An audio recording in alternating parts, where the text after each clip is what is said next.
जय जगन्नाथ सस्मिता अडाणी YouTube channel को आपण मानक स्वागत। आज रेसिपी गाजर हलवा वीडियो शेष जाए देखु। आज गाजर हलवार मुख्य अतिथि किए आपण शेष जापर। तो गाजर हलवा प्रस्तुत प्रथम गाजर को भल भाव सफा कर आउे गोटे छरी मध्यम छोट छोट पीस कर काटी नहीं गली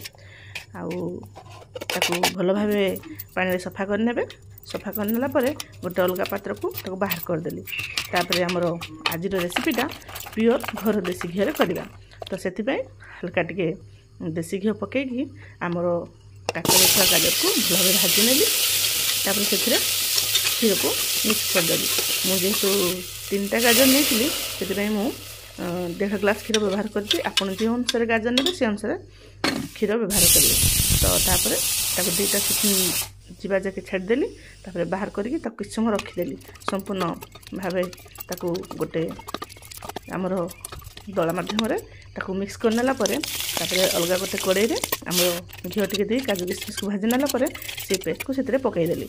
देखो पूरा केते सुंदर भाव हाई फ्लेम चलेबे बारंबार चलाऊे लगी जबार भय थाए। तापर चीनी को पकई देकी पूरा हल्का हल्का सुखा जाए भाजबे। देखो प्रस्तुत हो गला आमर गाजर हलवा केते सुंदर देखा जाउची। आम कही ना वीडियो शेष में आज रेसिपीर मुख्य अतिथि को देखिए। तो देखि नियंतु आज आमर मुख्य अतिथि होती आम डुगु बाबा। तो गाजर हलवार प्रथम बाईटा ताप। तो देखो जेहेतु टे मिठा है छुआ मान खायापे भी भल लगे। से केमती खाऊँच देखु। मो वीडियो केमती आपण मानक लगला निहाती जणाइबे।